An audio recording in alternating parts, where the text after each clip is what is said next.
Good afternoon, everybody, and welcome to the third panel discussion of today at the School and Nursery Show here in Dubai. My name is Fiona Cottam and I'm the principal at Hartland International School. And over the course of yesterday and today, we've been answering the questions that parents have put to us, and those key and crucial questions that help them make decisions about choosing the right school for their child. The question that will face our panel today is transitioning between schools and schooling systems, whether within the Emirates or indeed moving from different countries. What are the challenges? What's the advice that we can give you? And how might we discuss that as a topic? I'm delighted to be joined by a wonderful, strong women's team today, which is lovely, which is great. First of all, I've got Pratibha, who is the principal at Emirates International School. Fiona from Carfax Education, who is a familiar face to all of us throughout the city and has worked here for so many years in terms of advising and guiding schools in terms of what we do. And also Sarah Brannon from Brighton College here in Dubai also. An interesting question, a challenging question for parents, and one obviously, particularly when they're moving country. That's probably the easiest one to start with, is it? Moving from country to country, moving from different curriculums, different organisational structures. What advice and guidance might you give? And Fiona, if I can start with you, just because Carfax Education is sort of, that overarching organisation that does offer that type of guidance and advice to parents as they move from country to country. Would you mind? Yeah, we work with families moving into the UAE, moving out of the UAE at all sorts of different transition points in education as well. And actually, one of the things I always find with families moving into the UAE is that they come full of trepidation, anxious about leaving their home education system, can't believe that they'll find anything as good as what they've got at home. And then you start showing them around schools out here and they are blown away by the quality of the education on offer here and by the choice and the variety on offer. So I think my key advice for any family that's transitioning in or out of the country is do your research. Really understand what's on offer. Understand your children, and every child and every family is different. And then try and match your education ambitions for your children with the school. But it's do your research, I think, is the key. And that's obviously the bit we really help with. Yeah, and in terms of then, what you do as an organisation, how do parents reach out to you, Fiona? Is it through? So parents will get in touch with us if they're on the move. Quite often their HR teams will get in touch with us and we'll work closely with them, or families will find us sort of organically on word of mouth. And really they rely on us to be their eyes and ears on the ground, if you like. So for example, we've got families who are living here and they're thinking about moving back to their home country. We're very in touch with the schools, particularly sort of in England and Switzerland and places like that. So we can represent those schools, but actually really behind the scenes. If parents want to know what do they have for lunch, or what does the school corridor smell like? We've visited those schools, we know those schools. I mean, like the schools here, with Brighton and Emirates International, we're here on the ground. We know the schools, we understand what goes on, we know the teams that work there. So we have a sort of in-depth understanding, but we're bespoke, we're impartial, we're literally working for the family. We're not trying to recruit them to a specific school. We're there to get the best kind of education for that particular child. And that independent view, is quite important, particularly if parents aren't sure where to start. We've had the luxury of having principals and school leaders on the panels over the last day, but you're the first, perhaps, independent spokesperson, as it were. So it's a different insight, and I'm sure it'll one that will flavour the conversation as we move through. But from a school's perspective, Sarah, what are your thoughts? Guidance that you might give to parents, particularly British education system, but moving in from overseas, not used to the British system, or indeed coming from the UK? There's two different answers there, aren't there, really? There are so many things to think about. And of course, there's also so many choices, aren't there? And I guess what you do have to do, always it's the research first, find out. But I think it is about looking at, what are your perhaps long-term goals. No one has a crystal ball. We have to sort of think, right, where do I think I want to be in the future, and gear towards that the best that you can. So see about what are transferable skills. Ultimately, I think what you want is any child is, if they're in a good position academically, if they're confident, if they're feeling as though education, they've got the right mindset for it, well, actually, that's transferable more so than whether the curriculum is or not. So I think it's about, is your child actually happy in their school environment? Are they getting everything that they can? Are they making most of the opportunities that are around? Because you may not get those in that next setting. And then really, if that's all in place, then you're in a good stepping stone for the next steps. But then, of course, you get to the curriculums and things like that. So are there any sort of, is there any currency that you can actually say that that's transferable? You know, yes, the British curriculum has very clear expectations of where a child will be. You could get to IGCSEs, that's transferable, it's currency, people know that, understand it wherever they are in the world. So those are things that you can look at longer term. But I would say ultimately, is your child ready for that next step? Yeah, true. Pratibha, you know, your views, a different school model again, people transitioning in, particularly from overseas, which seems to, there's an awful lot of people moving into country at the moment, considering that the world is maybe in a bit of a flux and an economic downturn. It's wonderful to see that the economy in Dubai is certainly moving in the right direction. But any advice that you might give in terms of transitioning from country into Dubai? I think that one of the first issues that a parent transitioning into Dubai from somewhere else in the world will have is the huge range of options that are available to parents over here in terms of different types of curriculum. So apart from the British, the American, and international baccalaureate curriculum, you've also got Indian, you've got Pakistani, you've got German, you've got Japanese, you've got Korean, and you've got it. And I think that can be extremely confusing for parents. And just like you already said, it's important for parents to do their research before they come in. And my experience has been that not all parents actually do the research. And once they get here, they start hopping from one school to the other, and some of them are very, very confused. Some of them are knowing exactly what they want.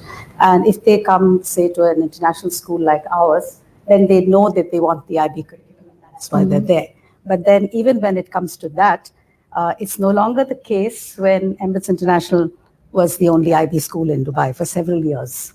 Now there's, a plethora of schools around Dubai, and so for the parents, then the confusion increases. Okay, which IB school are we now going to choose? And I think it's very important, as was mentioned earlier, that the child has got to feel that they fit into the school that they join. And so it would be advisable for parents to visit more than one school, to walk around the school, absorb the ethos of the school. I would say unless it's a very young child, they should actually bring the child with them to see how the child responds to what they see. And I would also say, do come during working hours. There are sometimes parents who turn up after 4 o'clock expecting to see what's going on in the school, and all they see is the buildings and the furniture and the facilities. So those are the very practical advice that I would give parents. Well, let's stay on that one, because of course we were just saying about the number of people who are coming in new into the city. Yes. They might not be in a position to visit the school because of that. Fiona, transitioning into the city, how could schools, particularly, how could we help people? What pieces of advice might you say to parents?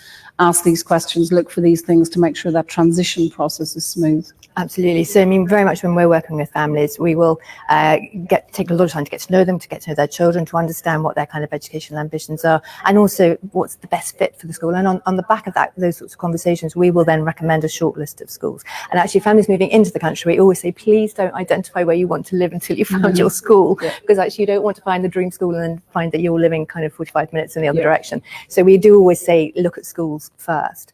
And I think it's exactly as you've both been saying, it's about finding the right fit. I always think with children and schools, it's like putting a plant into the right soil. If you get it right, you just watch that plant grow and flourish. And if you don't get it quite right, it's okay, but it's just not as good as it could be. So we would always come up with a sort of short list of schools, and then absolutely, if possible, to get them to visit the schools, because I think there's nothing like wandering the corridors with the children, seeing what's on the walls, being able to talk to the staff, to really feel the pulse of the school, to understand the ethos. But obviously at the moment that's not particularly possible, although I gather things are beginning to open up a little bit more, which is great. But I think schools have been very innovative with their online open days. A lot of schools have really good sort of little sort of insight videos that you can do. Schools have been offering, meet and greet, so you can actually talk to staff and talk to teachers.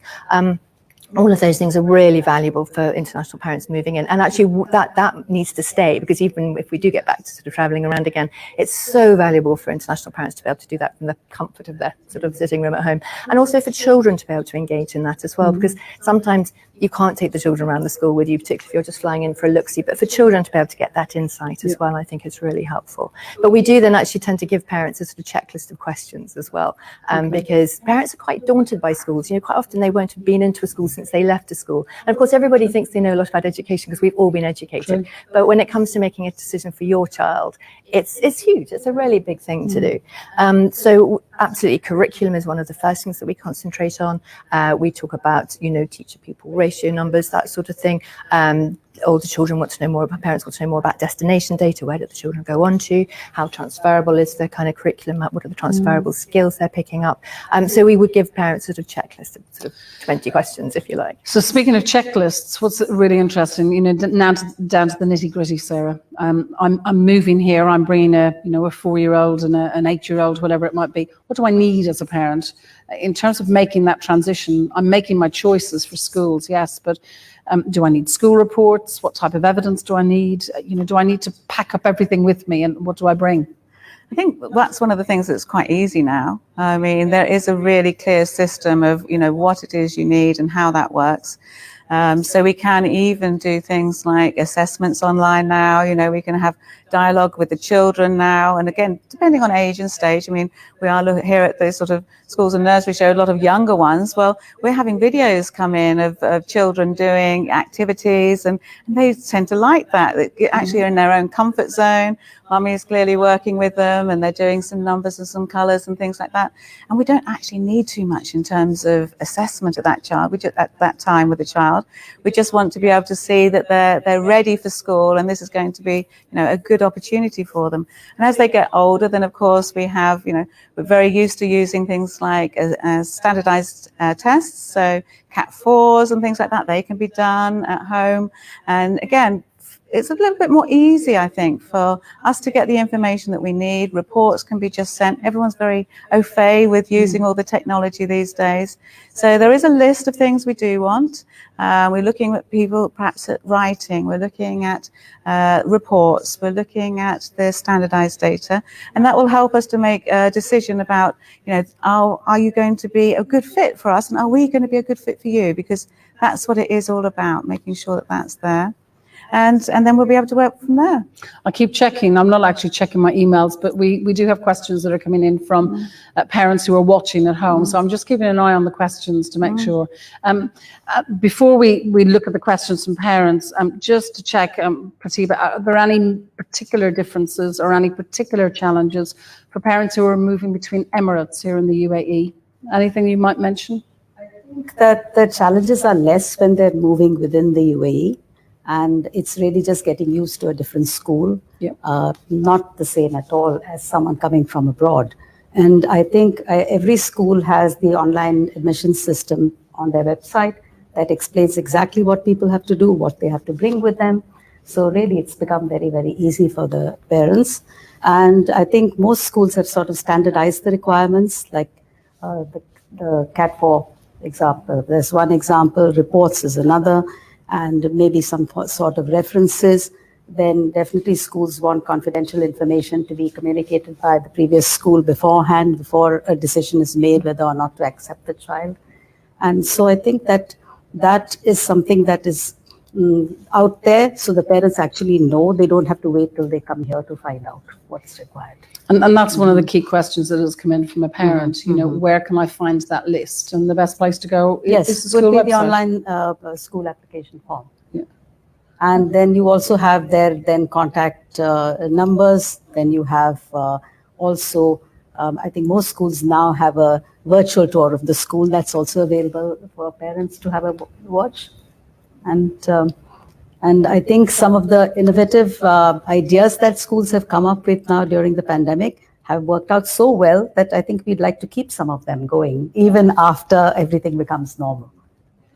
So there's a difference between, transitioning on a very practical level, for example, Sarah, moving from country to Dubai or moving from Emirates to here. But we know many of the parents that are here today are actually first-time parents. They're parents who are transitioning actually from home or from a nursery setting into a school setting. And as head of sort of pre-prep and prep, any particular pieces of advice you might give to those parents, how they can help support their child, and indeed how we then support the family as they take that leap of faith and transition their child from that home setting into school? And it's such an important step, isn't it? And it is exciting. I think we all want to make sure it's a really positive experience for everybody. And so that's where schools will all be reaching out to families, making sure that the children are getting familiar with different things. It could be that they come in for their play dates. It could be that they're meeting the teachers virtually. Our parents will be reaching out as well. And that's what all schools will be doing. They'll have systems to be able to help that be as smooth as possible. And then when it actually comes to the time, it's about, again, just thinking ahead about what that's going to look like when you say goodbye. And the children pick up really a lot on you as a parent. So if you as a parent are saying, right, oh my goodness, it's the first day. Oh, she's going to be so nervous. I can't imagine. But that's exactly how the child's going to be, because she's picked up on you. But if you're feeling confident, your choice is the right choice. If you're feeling that this is really how this is going to be just such an experience and so exciting for your child, that's what they're going to pick up with. And I think that actually is the best thing you can do as a parent. Just be really confident with your choice. You've done everything that you need to do. You've been in, you've done lots of transition things. Now just be excited for your child. Yeah. And then it will come across really brilliantly, because children surprise us all the time, and perhaps something that you think they'll never be able to. I think we've all learned that in this last year. We never thought that they would be able to get into school without their parents delivering them to the classroom door and staying for 15 minutes every single day. And hey presto, they can. They can surprise us. I'm just wondering, Fiona, have you noticed any particular differences, particularly because of COVID, for example? Families moving, any additional challenges or anxieties perhaps that you haven't witnessed before in your experience?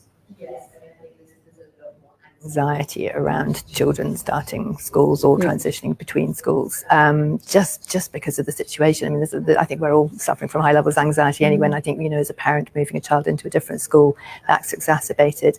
I think also because they quite often haven't been able to sort of have that very personal getting to know the school sort of feel, because that hasn't been possible. Some children had to join school for the first time online, and that's been quite a traumatic start for some. But I think exactly as Sarah says, if the parents adopt a very positive attitude towards it, the children pick up on that very quickly, and it's putting a positive spin on and saying this is an exciting thing. Yes, it is a bit different, but it's going to be great.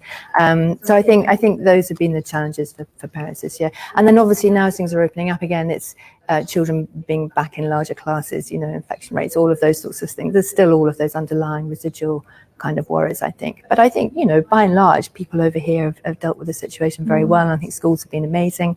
I think the KHDA, all the regulations have been very clear. So I think, when you look at other things that are happening around the world, I think here has dealt with that very well and has gone a long way to allay parental concerns or make them not as bad as they could have been. It's interesting, Pratibha, I'm just wondering if you've experienced the same, but certainly I find it a challenge that there are children in my school, I've never seen their faces. And if I saw them without the mask, I'm not sure I'd actually recognize them. It's really, it's a dilemma, isn't it? And if I'm a 14-year-old moving from country, moving into a school here, despite the fact that I think the government and the KHDA and the DHA, we've done an incredible job, as have our schools, in terms of protocols and how we've managed the systems, I'll still have a 14-year-old joining a class, socially distanced, 1.5 meters away from all their friends, with a mask on all day long. Any guidance or advice that you might give to parents about how to manage some of those anxieties, particularly COVID-related, moving into school?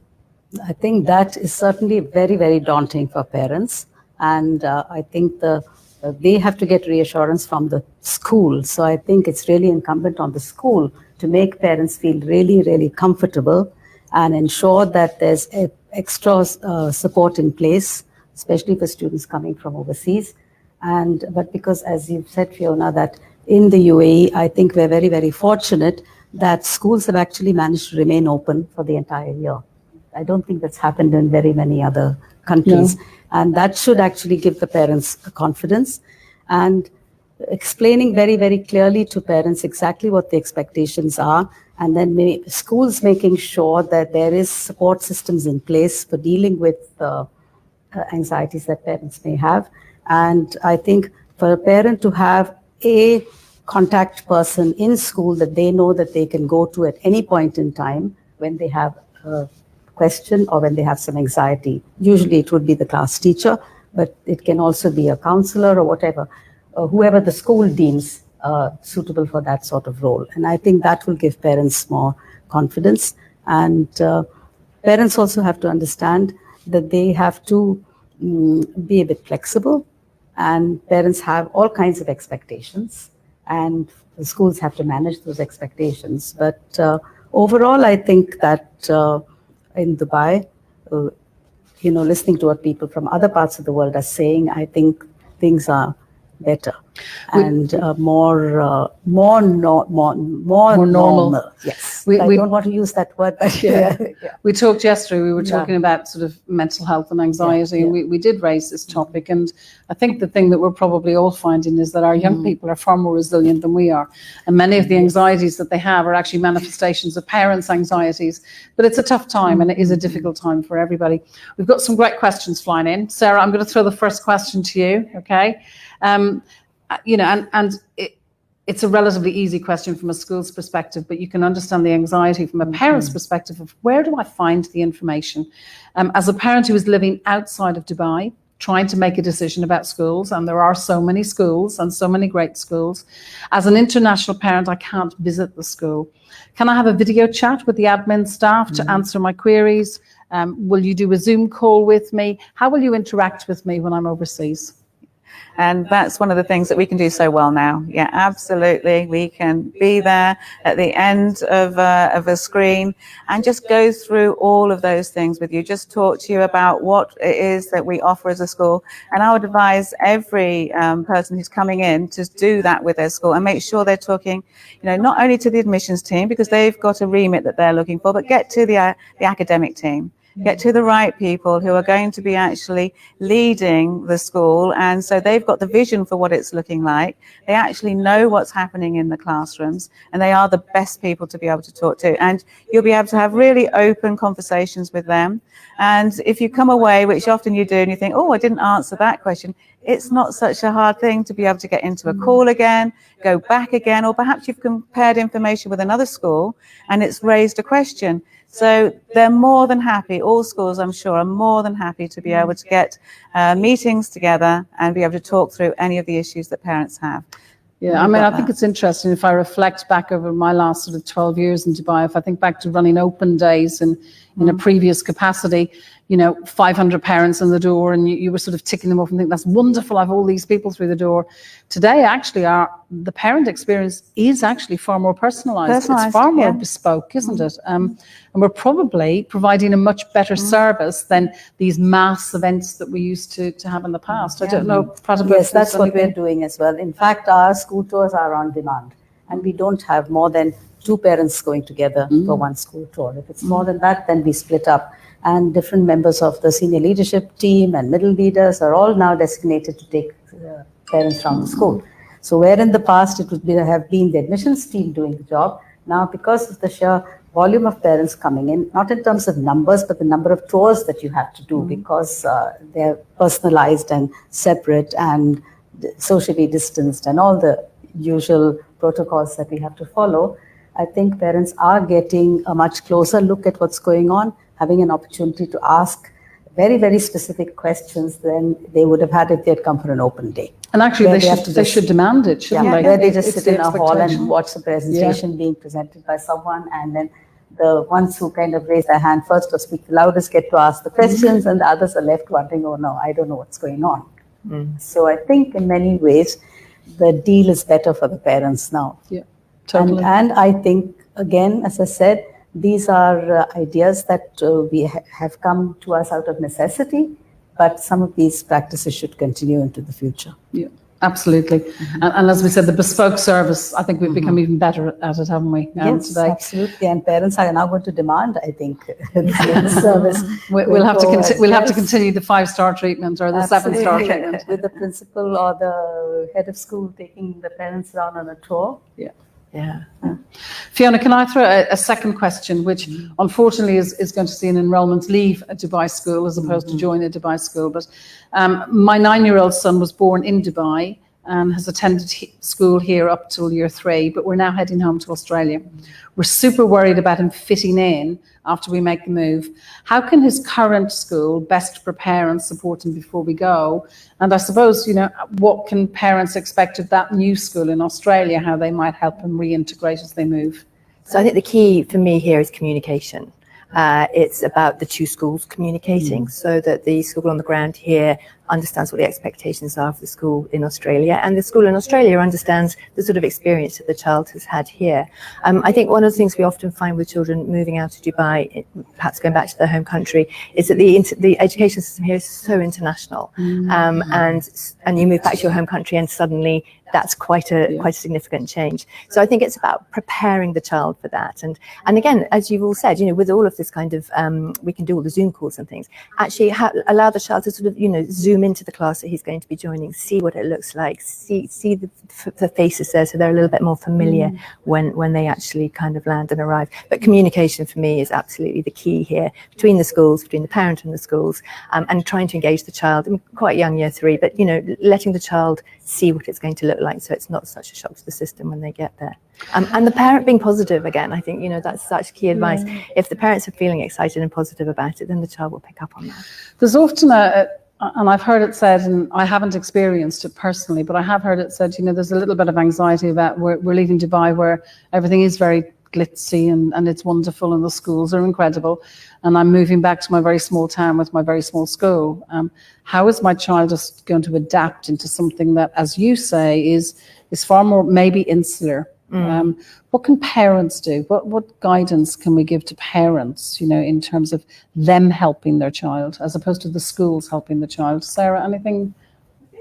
What we have, when we have children here in the school, we look at ways that they can get involved in so many different things. What opportunities are there? And loads. We're very, very lucky. They have loads of opportunities.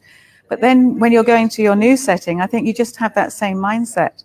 Okay, so it's a change, and we recognize it's a change. But what opportunities are there? What are the new things that we have a chance to do? How can we get involved in what is happening there? And we all, I think, understand the importance of culture, of customs, of traditions and things like that. And we've tried to make sure that we've given the children here that broad perspective. And now they just need to be able to really dig deep into the one that they're going back to, because perhaps that's going to be their roots ultimately. And so it's really important they just look for whatever it is, and how do we get as much as we can out of that new setting. So the only thing that's really missing for us is, the coffee table and the cups of coffee, because it's felt like such an interactive chat, and I'm still trying to look at this and think, gosh, half an hour has gone already. Final thoughts that you might, just your final word of wisdom that you might offer to our audience who are listening at home today about transitioning from school to school or from country to country. Just a final quick thought that you might offer. Pratibha? To parents who are transitioning, I would say that do your homework, do the research, make a list of questions that you want to ask, and make sure that you ask the questions, because I think very often parents remember what they want to say after they've gone back home. And reach out, if you can, to other people within the community into which your child is going, not necessarily just people from the school, but if there's a possibility socially to also interact, so that you can get some feel for the kind of community that your child is coming into, not just in the case of the school ethos, but also that of the city that you're going to, especially if you're leaving, say, Dubai and going to, as you say, somewhere which is completely different. And the same advice I would give for someone who's coming in here, to make the same so inquiries. that they know what to expect. I think you have to set your expectations based on the reality. And that would be my practical advice to parents. Thank you for that. Fiona? So, yeah, back to research. Do your research. Be familiar with what's available. Make confident choices. Communication would be my other thing. Communicate with your child, with the school they're leaving, with the school they're joining, and be excited for your child. Change isn't a bad thing. Change can be a very exciting and, new path, new journey. So I think be excited for your child and embrace the opportunity. True. Sarah, final words? Building on top of that, but I think education's in a really good place at the moment. I think we're lucky. There's some amazing schools, there's amazing chances. It's in a good place, it's innovative, there's lots happening. So in that case, let's make the most of it. There's plenty out there and you'll be able to enjoy it. So Pratibha, Vow, Sarah Brannon and Fiona Mackenzie, I think, what we've certainly shared with parents this afternoon, isn't it, that really there's nothing to worry about. The schools are going to help you. Your children are resilient. They're going to be fine. It's going to be wonderful. And let's stay positive together, even in these COVID times. But help is at hand. Help is on hand from schools, from organisations and companies such as Carfax, from other parents who live in the city, from other online resources that everybody can find that information. But above all else, don't do it alone. Make sure that you do reach out to schools. We're delighted to have been here this afternoon. On behalf of the School and Nursery Show, we'd like to thank obviously all of our ladies this afternoon for joining us and for their insights and for sharing their experiences and their views and opinions. We're still full swing downstairs with lots of visitors over the last 24 hours certainly, and these videos will be available online for you to look at your leisure over the weeks ahead. So on behalf of the School and Nursery Show, thank you very much to our speakers this afternoon and thank you for joining us.